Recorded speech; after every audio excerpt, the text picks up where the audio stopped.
On my husband's birthday, I headed to the cake shop while my heart fluttered. I knew he'd be delighted if we held a birthday party for him. However, what I saw at the cake shop was my husband selecting a cake happily with an unfamiliar woman. I couldn't stay there any longer, so I called my husband's cell phone. "Where are you right now?" "I'm out for a walk with our daughter." He didn't even realize I was right behind him. So I decided to give him a last birthday present along with a recommended cake. I am Emily Johnson, a part-time employee and a housewife, and I'm 32 years old. I have been married to Tom, who is 4 years older, for 8 years, and we live with our almost 4-year-old daughter, Catherine. Tom and I met when I was a high school sophomore at our part-time job. He was in college and seemed more mature than me, a high school student, and he was a senior, who I looked up to. I remember being truly happy when he, whom I had a crush on, accepted my proposal. We got married after 7 years of dating, having understood not only each other but also our parents and family environments well.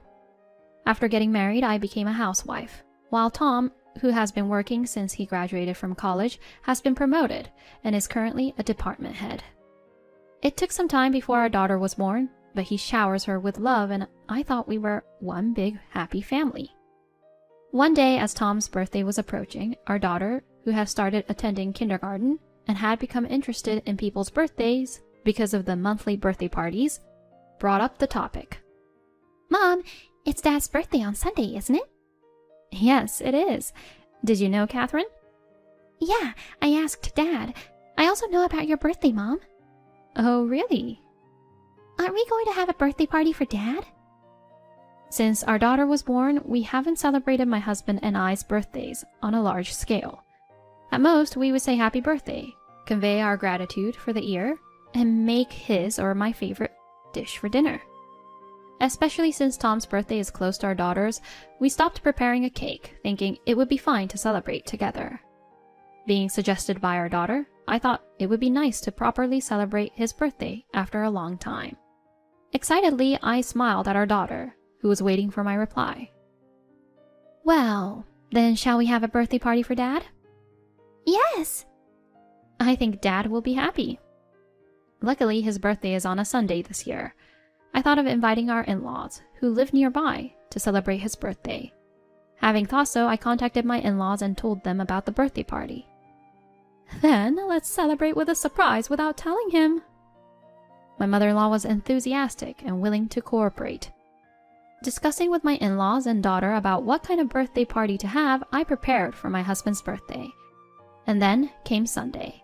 All that was left was to decorate the living room and pick up the reserved cake, and the preparations for the birthday party would be complete.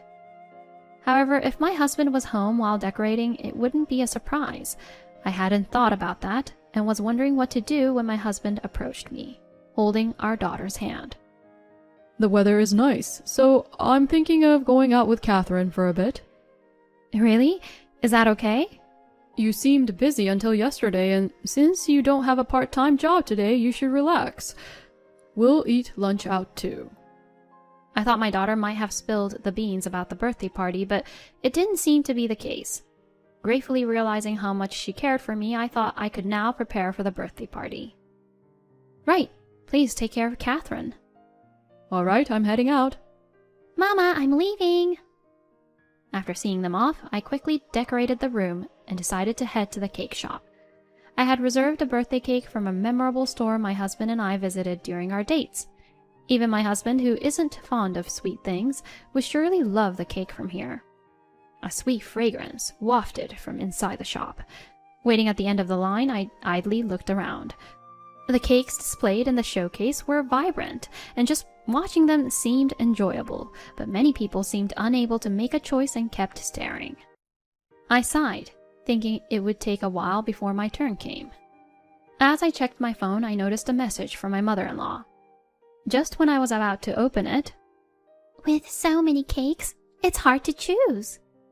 "Just choose what you want, Karen." Recognizing the familiar voices, I looked in their direction. There he was, Tom, my husband. He was standing in front of the showcase, shoulder to shoulder with an unfamiliar woman. There was no sign of our daughter, who should have been with him. I couldn't spot her in the Eden area either. Where could she be? Just as I was about to leave the queue to look for her, I overheard their conversation again.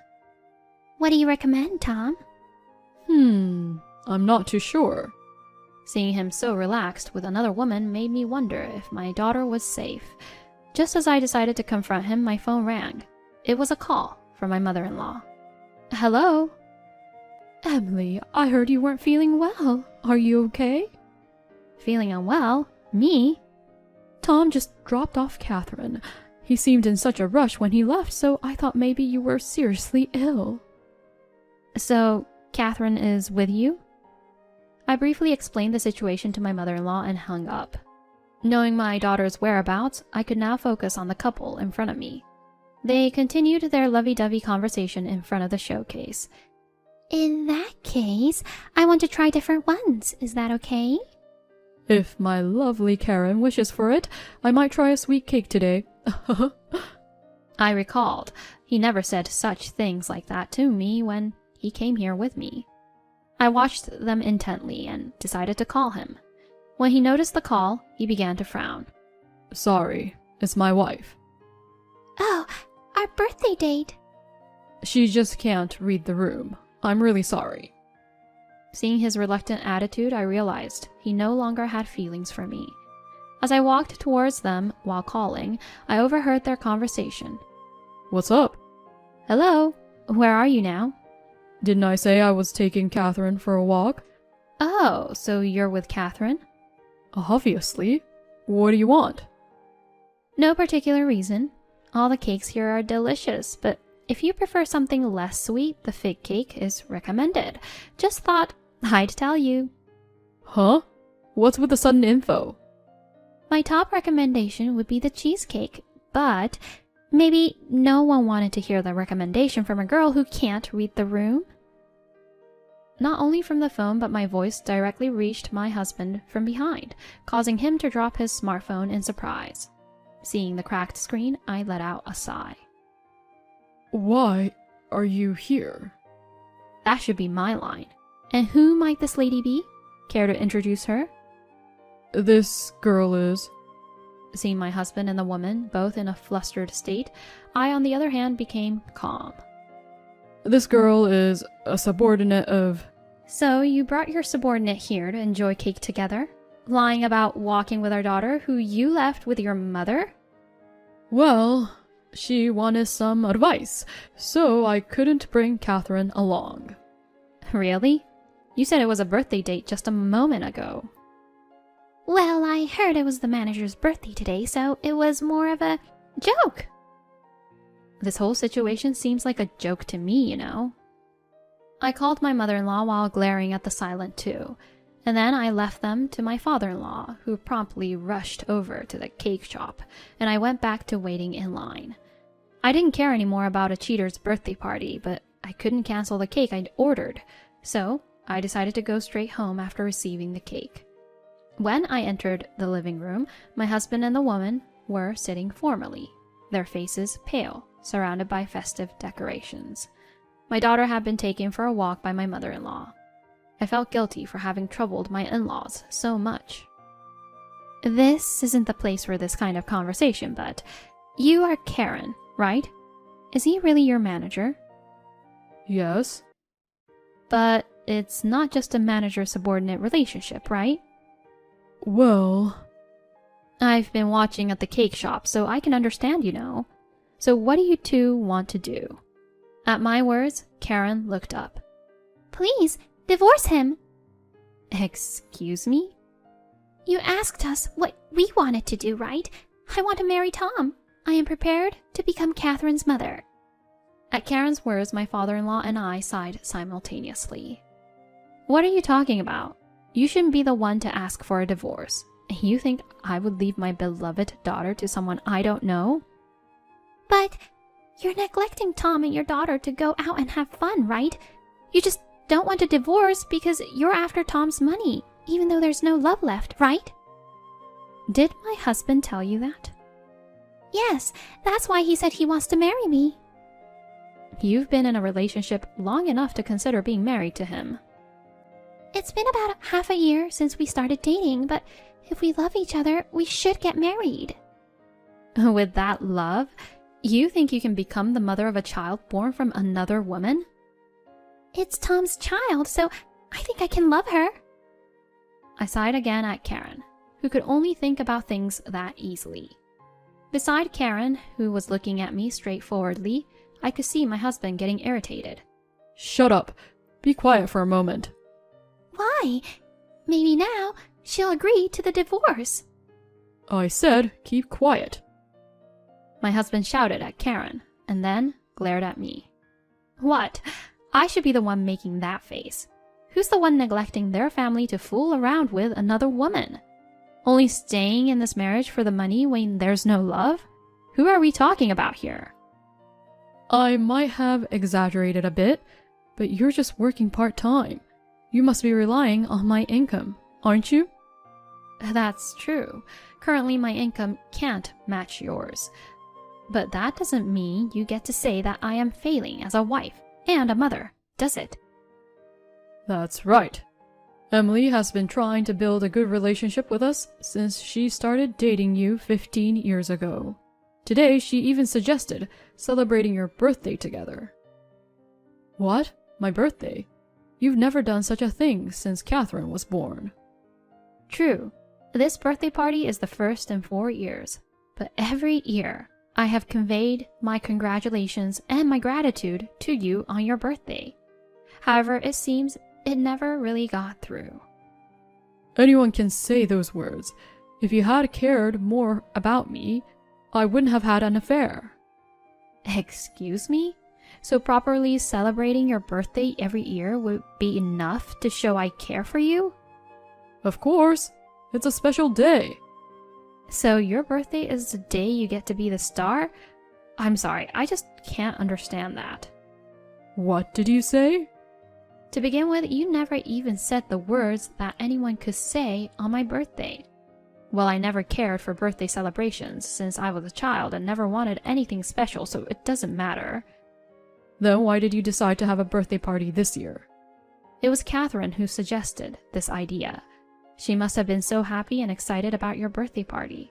And yet you used it as an alibi for your affair? If you had told me that from the beginning? If I had talked about the party, you wouldn't have gone on a date with her today? You intended to continue betraying your family as before? Betrayal? Don't make it sound that bad. Then what should I say? It's a fact. And you are still deceiving Catherine, isn't it? That's true. But I planned to explain all about this when the time is right. What are you going to explain? That you fell in love with someone and divorced me? Or will you say that I abandoned housework and parenting and that's why we separated? I wish you would stop underestimating me. I was planning to decide based on Catherine's reaction when we divorce. So you've already decided to get a divorce. Fine, let's divorce then. Maybe I do have some responsibility for this, but you and your lover will have to take responsibility for destroying our daughter's happiness and depriving her of her father. That's right, Tom. It's something you brought upon yourself with your childish thinking and selfish behavior. You must atone for this for the rest of your life. Tom continued to shed tears, facing downwards, and muttered a small, "I'm sorry," after hearing the gentle words of his own father. It was late already, but it finally felt like my feelings and thoughts got through to my husband. Days passed and I received $30,000 as compensation and $60,000 for child support from my ex-husband and $25,000 as compensation from Karen, concluding our divorce. Despite being the head of department, my ex-husband not only faced demotion due to the internal affair leading to divorce, but was also removed from his position at the head office. Even such a well-regarded person can lose people's trust in an instant. While he's not being treated coldly, people at work would gossip about him. He must be feeling uncomfortable. Karen left the company and returned to her parents' home as it became difficult for her to stay there any longer. My in-laws decided to distance themselves from their son, Even though our legal ties are severed, we intend to visit them occasionally to let them see Catherine, appreciating their kindness to us. Catherine and I temporarily moved back to my parents' home and are searching for a new house. I have decided to take an exam for a full-time position as it was suggested at my work. I think it will make our lives a bit easier. For the sake of my parents who are worried about us, and for the happiness of me and my daughter, I will keep doing my best.